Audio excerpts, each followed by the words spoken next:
प्रणय सूत्र में आबद्ध कर दिया। उसके बाद अपने वास्तविक रूप में आया, कहा मैं उग्रसेन ने, मैं तो दुर्माली राक्षस तेरा गोद भरने आ गया। और सुनो, आज के 10वें महीने तुझे एक वंश होगा।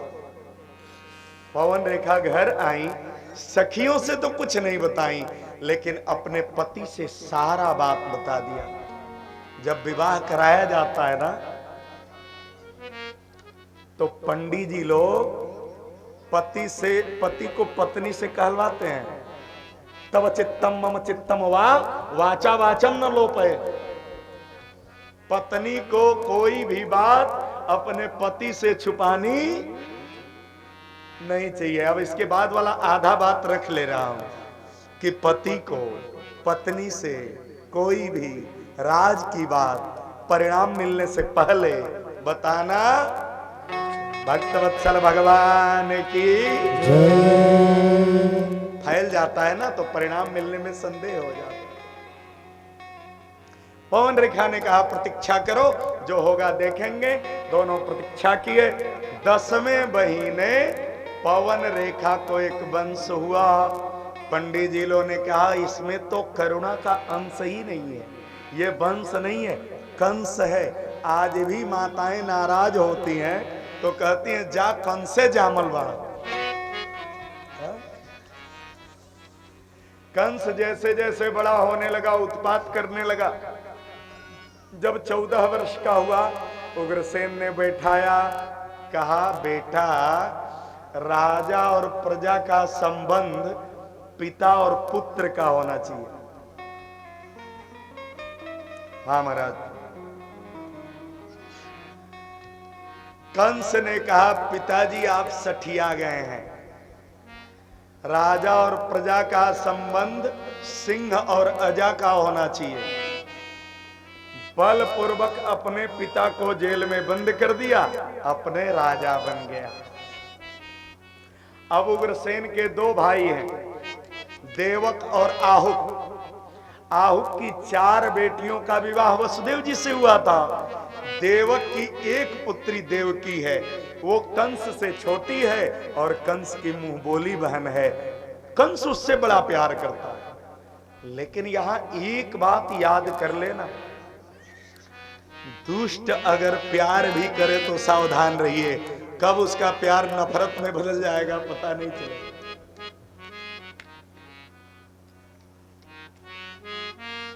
नरक का वास मिले तो भी प्रसन्न होना चाहिए, लेकिन दुष्ट का साथ मिले तो दुखित होना चाहिए। बरु भलुबास नरक कर ताता, लेकिन दुष्ट संग जनि देई विधाता। कंस ने सोचा 4 बहनें जब वसुदेव जी के साथ सुख में हैं, तो क्यों न 5वीं का विवाह भी। उस समय बहुपत्नी विवाह लागू था। 5वीं देवकी का विवाह जब वसुदेव जी के साथ रचाया कंस ने, सभी बुजुर्गों ने कहा बेटा सब कुछ करना, बस एक काम मत करना, बहन की पालकी के साथ अपने मत जाना। भाई का धर्म यह होता है कि जब बहन विदा होने लगे तो पालकी का उहार करे और 4 दिन बाद बहन के यहाँ जाकर के बहन का गुहार करे। पालकी के साथ नहीं जाना चाहिए, नहीं तो भाई का आयु क्षीण होता है। लो, कंस ने कहा मैं तो जरूर जाऊंगा। देवकी वसुदेव को रथ पर पधराया, रथ का बागडोर अपने हाथ में संभाला और मस्ती में चला जा रहा है, खूब आनंद पूर्वक जा रहा है। माई बाप यहां एक चीज समझ लेना, कंस विदा कर रहा है बहन बहनोई को। आकाश में देवताओं ने सुना, तत्क्षण आकाशवाणी कर दी, अस्यास्त्वाम अष्टमो गर्भो हंतये वसहे बुध। ऐ कंस, इसी कन्या का 8वां गर्भ तेरा काल होगा। देवताओं ने क्या कहा? 8वां गर्भ, न पुत्रो न पुत्री। बेटा बेटी नहीं, 8वां गर्भ तेरा काल होगा।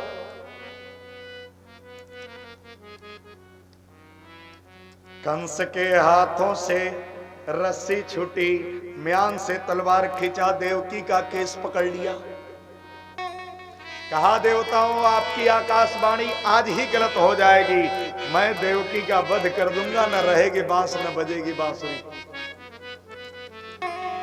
वसुदेव जी हाथ जोड़ के खड़े हो गए, कहे कंस तू मार डाल, तेरी बहन है, बस एक बात सुन ले मेरी, मुझे इस बात की चिंता है कि लोग तुझे वीर कहते हैं, पराक्रमी कहते हैं, यशस्वी कहते हैं, इतना बड़ा अभय सम्राट कहते हैं। आज अगर तू अपने बहन को मार डालेगा, इतिहासकार जब कलम उठाएंगे लिखेंगे कंस इतना डरपोक था कि काल के डर से अपने बहन का वध कर दिया। कंस ने तलवार म्यान में रख लिया, कहा बहनोई जी आप सही कह रहे हैं, लेकिन सावधानी के लिए ले जाकर दोनों को जेल में बंद कर दिया। देवकी और वसुदेव कैद खाने में बंद हैं, फिर भी मस्ती में है, आनंद में है। क्यों?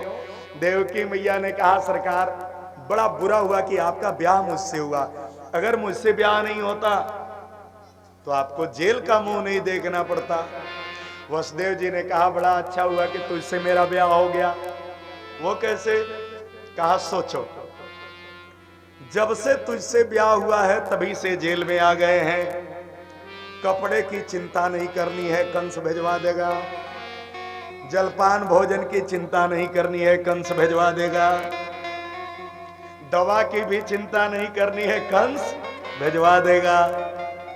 अब हमारे तुम्हारे एक ही काम बचे हैं, बस बैठ के जेल में भजन करना। जेल में बैठे देवकी वसुदेव इतने प्रसन्न हैं। क्यों? बोले मौका मिला है भजन करने का। आप लोग मथुरा जी जाना ना तो जेल में जरूर जाना, जिला कारागार में नहीं, जिस जेल में मेरे ठाकुर जी ने जन्म लिया था, बड़ा पवित्र स्थान है। कई लोग 6 साल की सजा काट के आते हैं और कहते हैं महाराज जी हम कृष्ण जन्मभूमि से आए, कृष्ण जन्मभूमि से। बहुत बड़े हृदय का रहा होगा वह ईसाई अंग्रेज, जिसने भारत के हर थानों में जन्माष्टमी मनाने की परंपरा डाली। भारत के हर थाने में कृष्ण जन्माष्टमी। तो अपराधियों को क्या मिल गया है? कृष्ण जन्मभूमि से होके आ रहे हैं, मौज करके भगवान से मिल के आ रहे। बड़े दिल वाले कभी कभी अच्छे काम कर जाते हैं। देवकी वसुदेव आनंद में हैं, पहला पुत्र हुआ। देवकी को समझाकर वसुदेव जी कंस के आगे लाए। कंस ने कहा बहनोई जी आप पर विश्वास है, 8वां हो तो लाना, मेरा काल तो 8वां है ना। इतने में नारद जी की वीणा बजने लगी, श्रीमन नारायण नारायण नारायण श्रीमन नारायण नारायण श्रीमन नारायण नारायण भजमन नारायण नारायण नारायण भजमन नारायण नारायण नारायण नारायण। अरे अरे अरे भोजराज, अरे कंस तुम ये क्या कर रहे हो? तुम्हें पता है ये कमल की पंखुड़ियां देखो, गिनो कितनी है। कंस ने गिना, गुरुजी 8 है, 8 है। पहली कौन है बताओ? 8वीं कौन है बताओ? कंस ने कहा गुरुजी ये तो 8 एक ही साथ आई हैं। नारद जी ने कहा यही बताने तुम्हें आया हूं। कंस ने कहा क्या सबको मारूं? नारद जी ने कहा तुम्हारी मर्जी, मैं क्यों कहूं तुम सबको मारो। कंस ने बालक को बुलवाया, पत्थर पर पटक के मार दिया। 1 नहीं, 2 नहीं, 3 नहीं, 4, 5, 6 बालकों का वध कर दिया। इधर जब सतवें की बारी आई, देवकी वसुदेव परस्पर विचार कर रहे हैं। मां ने कहा सरकार लगता है हम निसंतानी ही रहेंगे, जब सभी संतानों को ये मार ही डालेगा। वसुदेव जी ने कहा इसकी चिंता अगर तुम कर भी लो बचा नहीं पाओगे। कहा लेकिन सरकार करूं क्या? वसुदेव जी ने कहा बस द्वादशाक्षर मंत्र का जप करो। द्वादशाक्षर मंत्र लगभग सबको याद होगा, और जिनको याद नहीं होगा मेरे साथ याद कर लें। मेरी ओर से भगवान के जन्मदिन पर यह बधाई के रूप में मंत्र दिया जा रहा है आपको, बधाई के रूप में। कीमती चीज। थोड़ा सीधे बैठ जाइए सभी लोग। हाँ, जो सो गए हैं वो जग जाएं, जो जगे हैं थोड़ा और जग जाए। बोलिए ओम। बंद कर दीजिए, सारा साज बंद कर दीजिए। ओम ओम नमो भगवते वासुदेवाय। ओम नमो भगवते वासुदेवाय। ओम नमो भगवते वासुदेवाय। ओम नमो भगवते वासुदेवाय।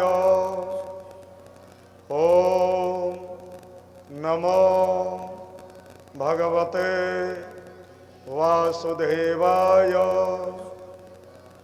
अब पूरा मंत्र एक साथ बोलेंगे।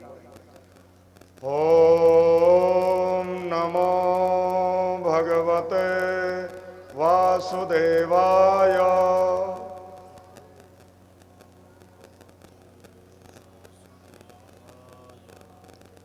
एक साथ सभी लोग पूरा मंत्र सुन करके फिर बोलेंगे। ओम नमो भगवते वासुदेवाय।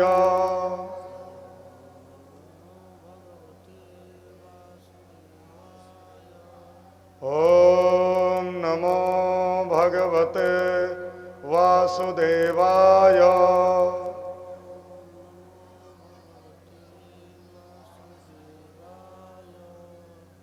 किनको किनको याद हो गया है दाहिना हाथ उठाइए।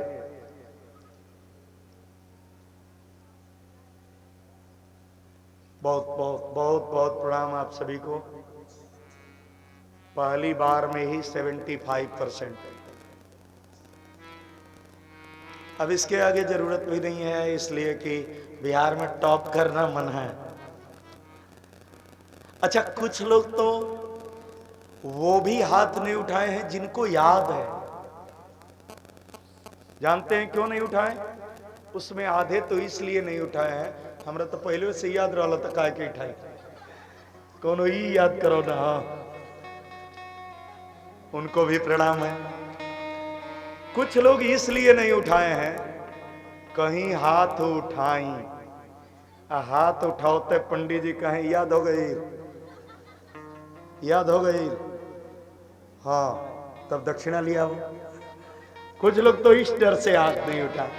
बहरहाल सबको प्रणाम मेरे साथ। ओम नमो भगवते वासुदेवाय।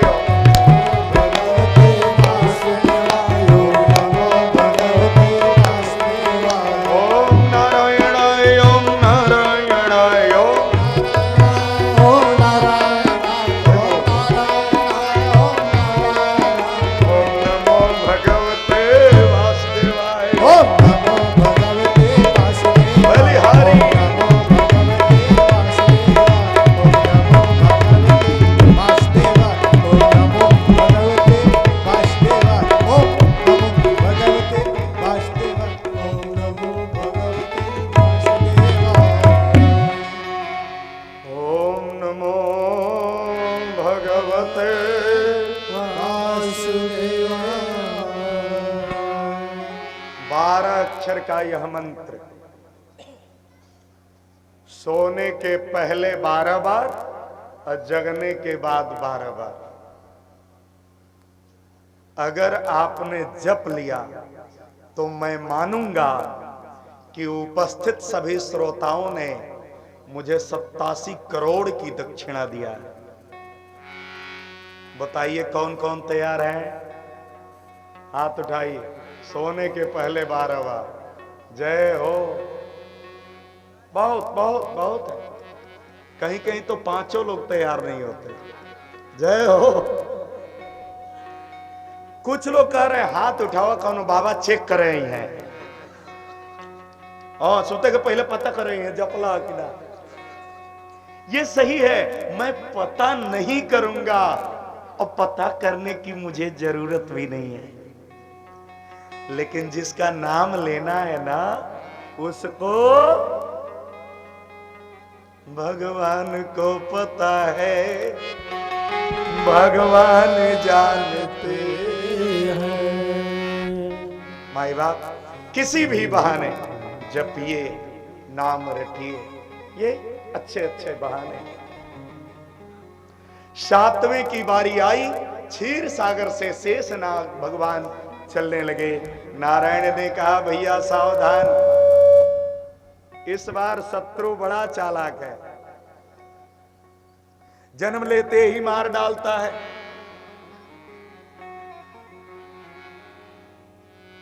सातवें गर्भ में शेषनाग भगवान पधारे और इधर परमात्मा ने योग माया को बुलाया, अनुमति दिया, हे योग माया तुम्हें मेरा 4 काम करना है। पहला काम, जब देवकी मैया का यह 7वां गर्भ 5 महीने 5 दिन के हो जाए तो अश्विनी कुमारों को आमंत्रित करना, गर्भ आहरित करके गोकुल में रोहिणी मैया के गर्भ में स्थापित कर देना। दूसरा काम, गोकुल में शोर मचा देना कि जन्म लेने के पहले ही 7वां गर्भ नष्ट हो गया। तीसरा काम, गोकुल और मथुरा पर कड़ी पहरा रखना, और जिस दिन मैं आऊं मथुरा जी में सबको सुला देना, देवकी वसुदेव को छोड़कर, और गोकुल जी में सबको सुला देना अपने आप को छोड़कर, और तुम छोटी लाडली बन करके यशोदा माँ के बगल में पड़ी रहना, हंसना रोना मत, बाकी सारा काम मैं पूरा करूंगा। और वही हुआ। मथुरा जी में देवकी मैया का 7वां गर्भ 5 महीने 5 दिन का हुआ तो योग माया ने अश्विनी कुमारों से आहरित कराया, रोहिणी मैया के गर्भ में स्थापित कर दिया। मथुरा जी में शोर मचा, कंस को पता चला 7वां गर्भ जन्म के पहले नष्ट हो गया। कंस बड़ा प्रसन्न हुआ कि शायद 8वां भी जन्म लेने के पहले मर जाए, प्रतीक्षा करने लगा। नारायण अपने आने के पहले आने की योजना बना रहे हैं। इधर नंद बाबा चिंता में पड़ गए कि रोहिणी को 4 महीना 7 दिन पर ही पुत्र की प्राप्ति हो गई। गर्गाचार्य आए, कहे महाराज 4 महीना पर यह पुत्र हुआ है और आंख नहीं खोल रहा है।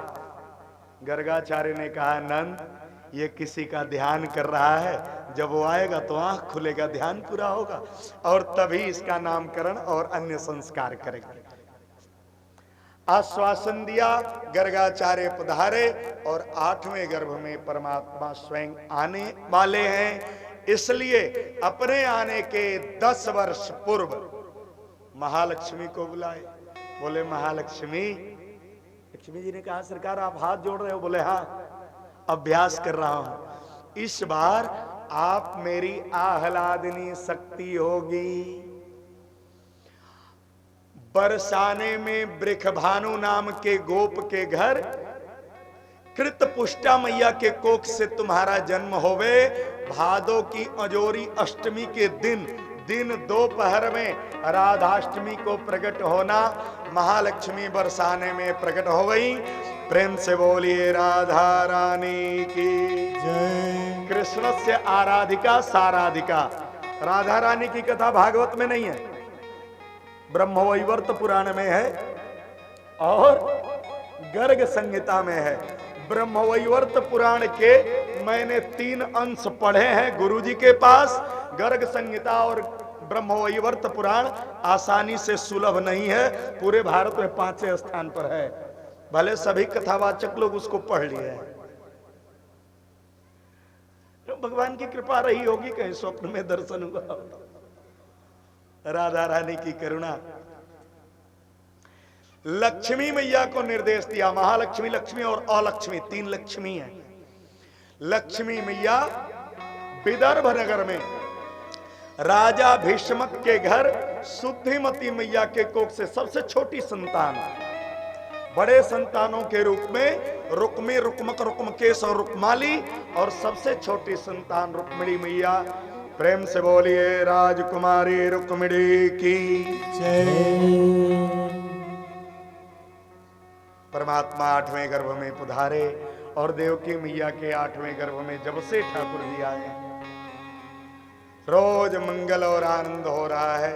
दीप विसर्जन के बाद भी उजाला रहता है। देवकी वसुदेव दोनों रोज नित्य नूतन मंगल गान करते हैं, मंगल आचरण करते हैं, मनो भगवान की प्रतीक्षा कर रहे हो। प्रतीक्षा करना आ गया तो आधा भागवत हो गया। प्रतीक्षा पूरी न होने पर निराशा नहीं हुई तो 75% भागवत हो गया। अगर प्रतीक्षा तितिक्षा में बदल गई तो 100% भागवत हो गया। मुमुक्षा से कोई रोकने वाला नहीं है। प्रतीक्षा हो रही है और धीरे धीरे वह दिन निकट आया। भाद्रपद मास की कृष्ण अष्टमी दिन से ही माहौल बनने लगा था। आज आप लोगों को सूर्य दिखाई दिए थे, हमको तो दिखाई नहीं दिए थे। माहौल बनने लगा, बादल घुमड़ रहे हैं, गर्जना हो रही है, बिजलियां कड़क रही हैं, घनघोर बारिश। जब रोहिणी नक्षत्र में चंद्रमा का प्रवेश हुआ और मध्य रात्रि को अचानक ऐसा हुआ कि देवकी अम्बा के सामने एक विशाल प्रकाश पुंज प्रकट हुआ और देखते ही देखते शंख चक्र गदा पद्मधारी चतुर्भुज नारायण का स्वरूप बन गया। मां हाथ जोड़ के विनती कर रही हैं। भगवान ने कहा, मैं आपका पुत्र हूं, बताइए क्या करना है। कहिए तो कंस का भी संहार करूं, आप लोगों को कैद खाने से मुक्त करूं। देवकी मैया ने कहा, बेटा बन के आए हो, पहले बेटा तो बन जा। भगवान ने कहा, वो कैसे? कहा, 2 बाह के बन जाओ और छोटे से हो जाओ। भगवान ज्यों अबोध बालक बन करके गोद में पड़े। देवकी मैया ने कहा, सरकार इसकी रक्षा जरूर करना। वसुदेव जी ने कहा, ये अपनी रक्षा स्वयं करेगा। जेल में टोकरी कंस ने भिजवाई नहीं, मैंने तुमने मंगवाई नहीं, ये लेके आया है। देवकी मैया ने कहा, टोकरी से मतलब? कहा, अपनी पीतांबरी बिछाई, ठाकुर जी को उसी में लिटाया और टोकरी जब उठाकर सिर पर रखने लगे, देवकी मैया ने बांह पकड़ लिया। ये क्या कर रहे हो? हाथ में हथकड़ी, पांव में बेड़ी, गले कंठा, विशाल विशाल ताले। वसुदेव जी ने कहा, पहले इसे सिर पर तो चढ़ने दो। आप लोगों से हाथ जोड़ करके प्रार्थना है कि लड़का मनबड़ हो रहा है तो खूब मनबड़ होने दीजिए, पहले उसे सिर पर तो चढ़ने दीजिए। और सिर पर चढ़ते ही मेरा दावा है, माया छड़ भंगूर है, सारे बंधन कट जाएंगे।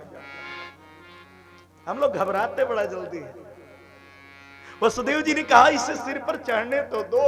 और जो टोकरी उठाकर सिर पर पधराया, सारे ताले टूटते चले गए, बेड़ियां टूटकर गिरती चली गई। पहरेदार घोर निद्रा में सो रहे हैं, वसुदेव जी मस्ती से चले जा रहे। रोहिणी पुत्र गोकुल से गायब हो गए, शेषनाग बन के छत्र फिराए हैं। वसुदेव जी को पता नहीं, चले जा रहे हैं। वसुदेव जी जब श्री यमुना जी में उतर रहे हैं, यमुना जी ने सोचा, भगवान कई साल बाद बड़े होंगे, तब आएंगे तो इनका दर्शन होगा। कहे ना आज ही चरण छू लें। यमुना की लहरें इतनी तेजी से बढ़ी, ठाकुर जी सोचने लगे, हे जमुना भैया, मैया जरा ये तो विचार कर लेती कि मेरे चरण और तुम्हारे लहरों के बीच में मेरे बाबूजी का गर्दन फंस रहा है। जब देखा कि गले तक धारा आ गई, लाला ने अपने दोनों पांव बढ़ाए टोकरी में से और ज्यों लहरों को स्पर्श किया, जमुना जी ठुड्डी भर होकर के बहने लगी। और जो दूसरे को